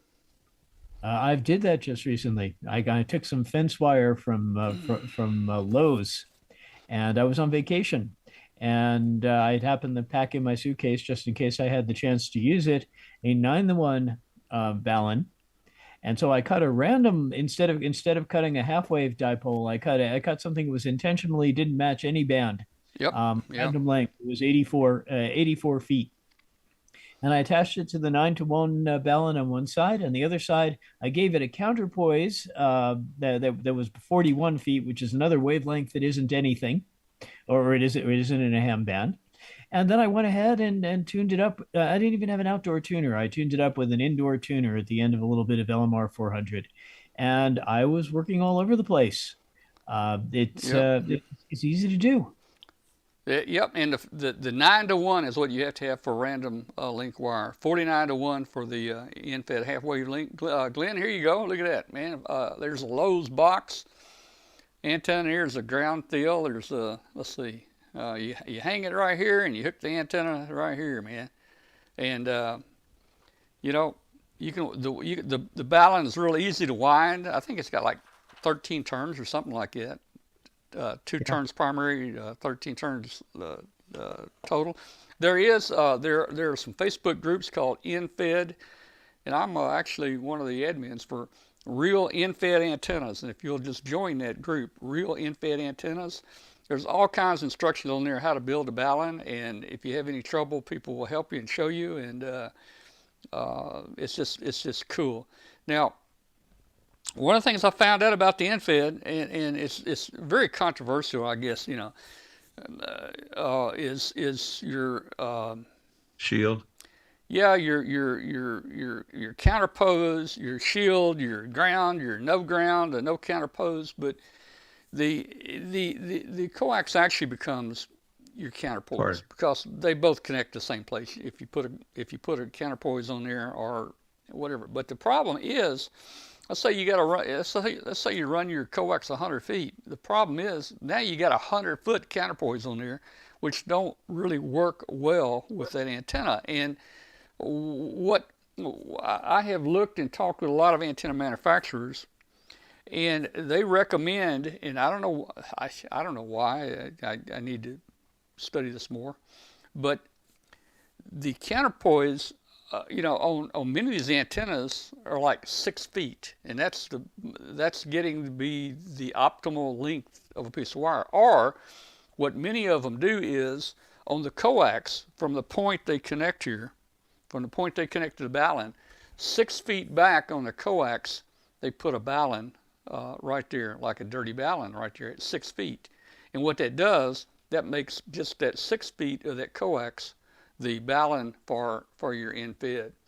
So a lot of people run Infed without a balun, but your coax kind of helps out there. But if you're lucky, it's going to work. Chris tells me, my son tells me that, man, that homebrew Infed I sent him, man, every band it's right on, and it works great without putting anything on there. Yeah, well, Tom, what I did with that antenna I was just talking about, the Infed, was that right after the balun, I went ahead and wound myself an air choke in the Yeah, feed line yeah, so that it didn't become part of the counterpoise, and the wire that I cut to be a counterpoise was really acting as one. That can help a lot, and of course, if you've got ferrites, you can do an even better job by putting them over the edge, the end Yeah. of the coax. mm-hmm. That wire that sometimes called a counterpoise, again, it really becomes an off-center fed dipole. And the reason for that wire is if you fed it in the middle, the impedance would be what, 30, 35, 40 ohms, up to 75 ohms, depending on its height above ground. As you slide that feed point down, the impedance goes up, right? So if you were feeding a theoretical infed half wave, the impedance would be almost infinite. It'd be well over 5,000 ohms. So by adding that counterpoise, you basically have moved the feed point in a bit to where it's around 2,500 ohms or so, and you feed it there. And also, I'm a firm believer on ferrite beads choking the coax so that you don't have common mode currents, because with the way you feed those things, you're pushing. Coax is a 3-conductor cable, right? Everybody agree with that? Oh, If yes. The inside of the shield and the outside of the shield might as well be separate conductors. That's right. So the outside of the shield is a common mode current. You want to choke that off as best you can. Could be I did an experiment with this guy. And this, you feed it and you can, the center conductor then connects to the outer conductor on the inside of it. So the wires fork, and the currents, common mode currents that you generate, you can see how many beads it takes to choke them. And in my case, every time I got to about 8 or 10 beads, sorry, I'm going on, that was the answer to choke the coax or a balun of some kind. Another little box.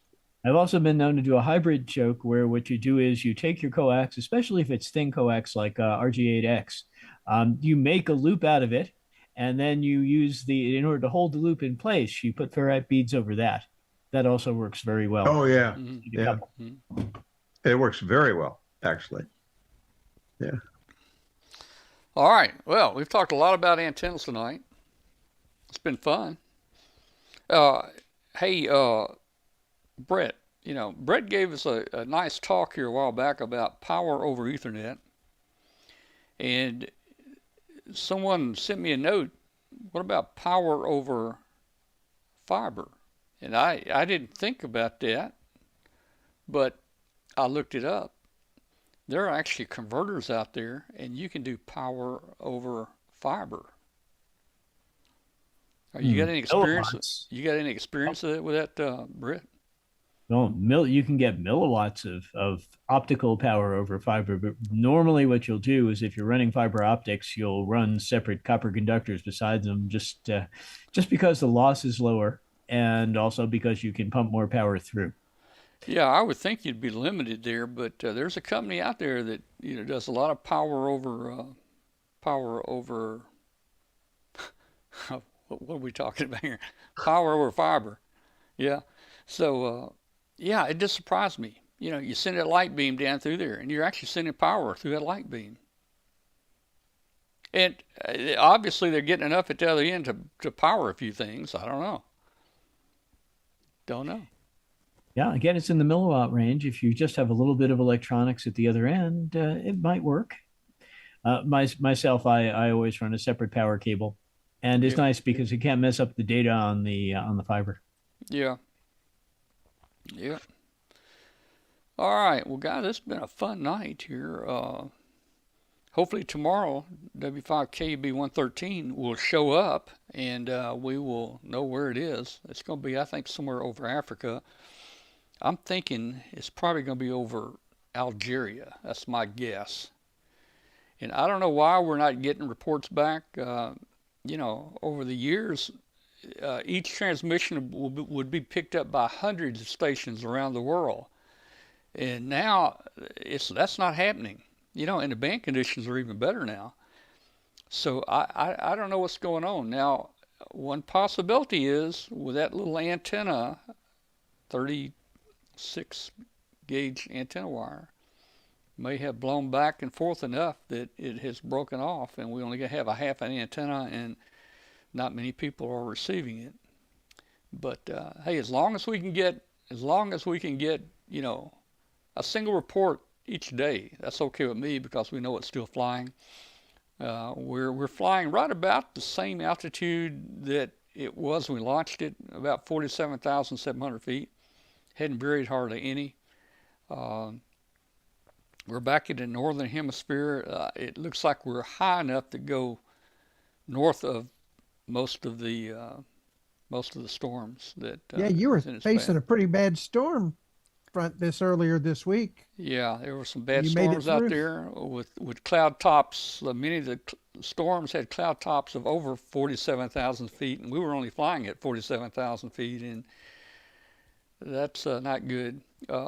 One drop, 2 drops of water on these balloons will bring them down because they have very, very light lift, and you can't have any icing or condensation on them, or they will come down.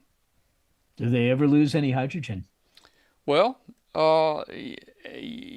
typically, as you lose hydrogen, you lose lift, and your altitude will start dropping a little bit. Our altitude has hung in at 47,700 for 430 something days now. So I don't think we've lost hardly any, to tell you the truth. That's amazing. You know, and we're flying with hydrogen, so that's a plus there. We get about 10% more altitude with hydrogen. Plus, you know, we mentioned this before, and a lot of people have trouble believing this, but the hydrogen will not leak through the membranes of the balloons as fast as helium will. And you think, that's not right. You know, hydrogen is smaller. Why, you know, you can't say that. But what happens is the hydrogen, I guess the hydrogen molecules lump Hydrogen together. is H2. They lump together. So you got 2 of them. So it's much tougher for 2 of those to squeeze through a hole in the balloon than I guess 1 molecule of helium. So I don't know. I did mention earlier that I'm having some batteries made at a Chinese company. Brett, I found a company in China that will guarantee their batteries to work at minus 40 Celsius. By the way, that's minus 40 Fahrenheit also. The problem is that most any LiPo you buy here it would probably start outputting before minus 20, and it surely wouldn't charge. It won't charge under 32 degrees Fahrenheit. They just stop charging. Now this company is doing the batteries for me. They're telling me that we'll have output from the battery at minus 40, and they're telling me that the charge will go down to minus 20. So minus 20, you know, during the daylight, the sunlight up there, we'll have a little heat on it from the sun. We'll paint the batteries black. I mean, you know, the temperature up there may be minus 30. We don't know exactly what it is. So we're not running a thermometer sensor on this one, but we'll paint the battery black. It's going to be a little heavy. It's going to be 21 grams, and typically our entire system weighs 7.8 grams, but it'll still fly. By adding the 21 grams of battery, we should fly at about 41,000 feet. That's what it's calculated out to be. So paint it black. It'll get some heat from the sun. Hopefully it'll be around minus 20. It will charge. We'll pump a charge into it all day. And then at night, it's going to cool off, and it's going to get down to minus 40. And it will, hopefully it will discharge there at minus 40 until we run out. And this battery has a capacity of about 1,200 milliamp hours. We're running about we'll be running about 85 milliamps, 2 minutes out of every 10. And I'm sorry, 4 minutes out of every 10. And then the other 6 minutes out of every 10 minutes, we'll be running 25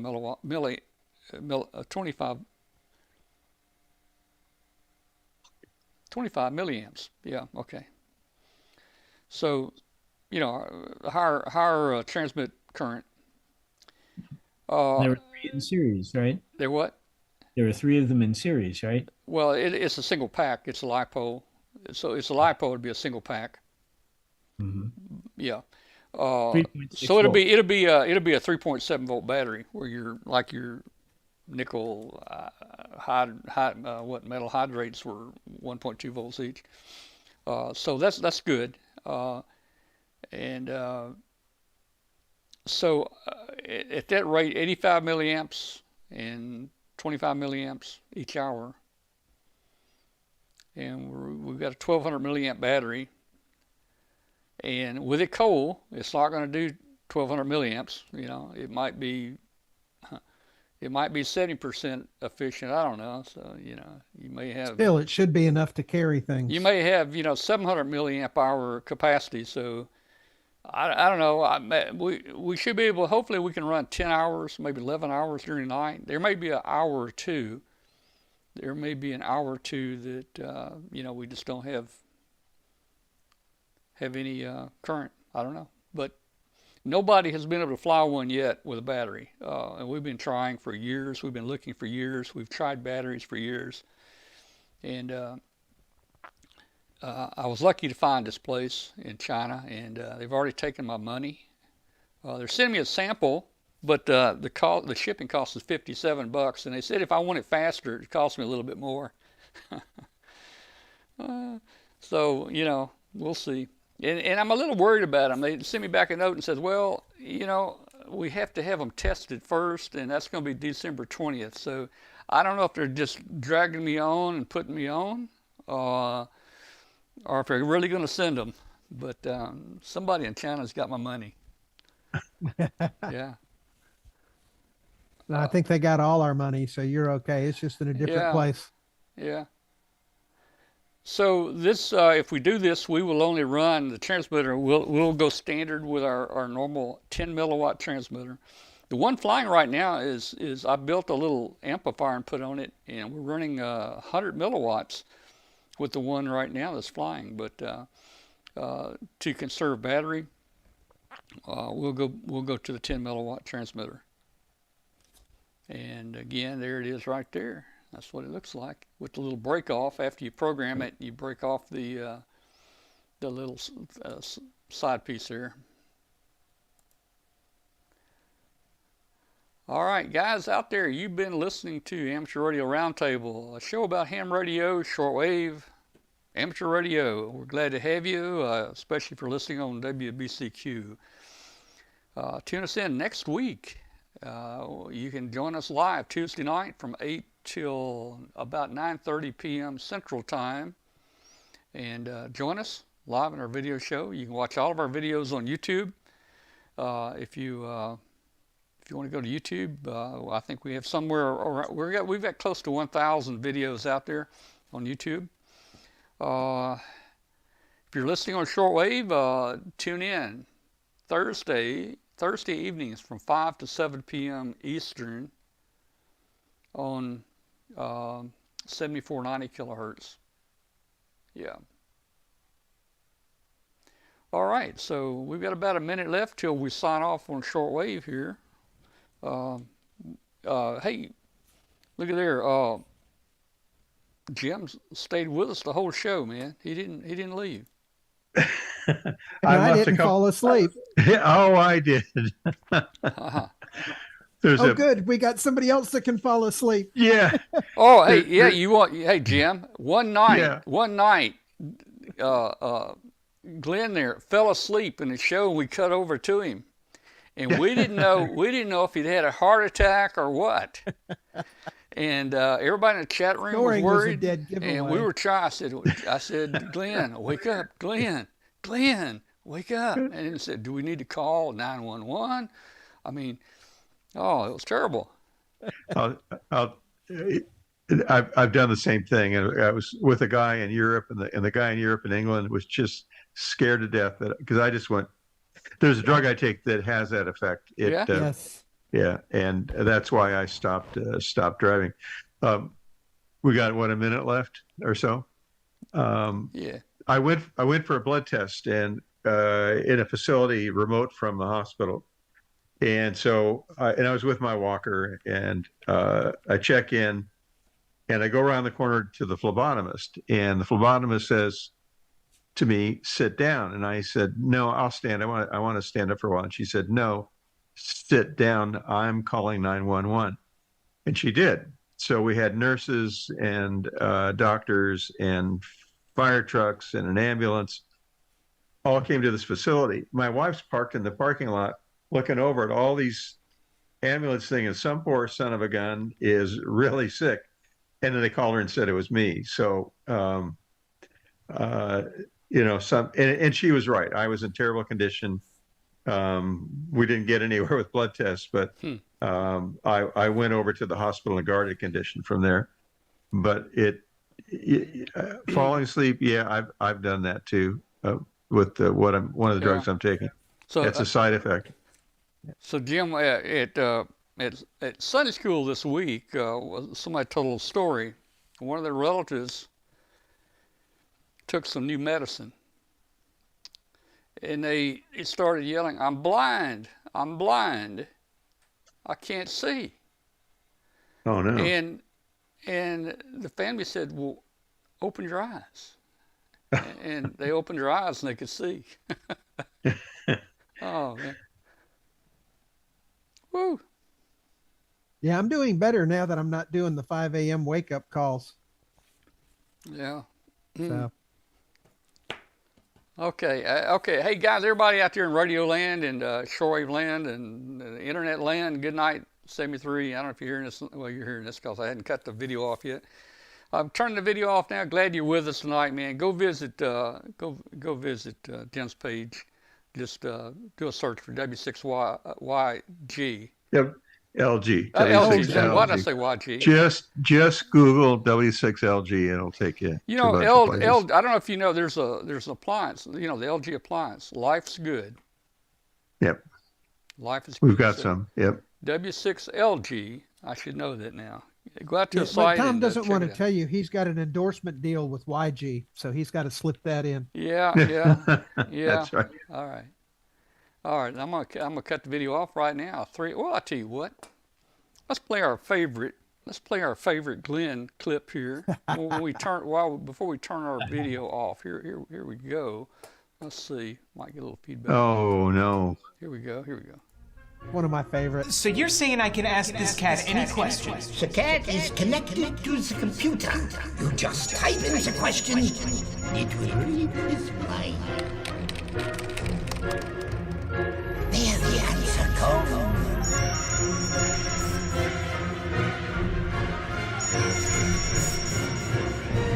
You're the man! I've been looking for this for weeks. Yeah, had some echo there. I need to, where I run that video, guys, to get audio out back to my Zoom people.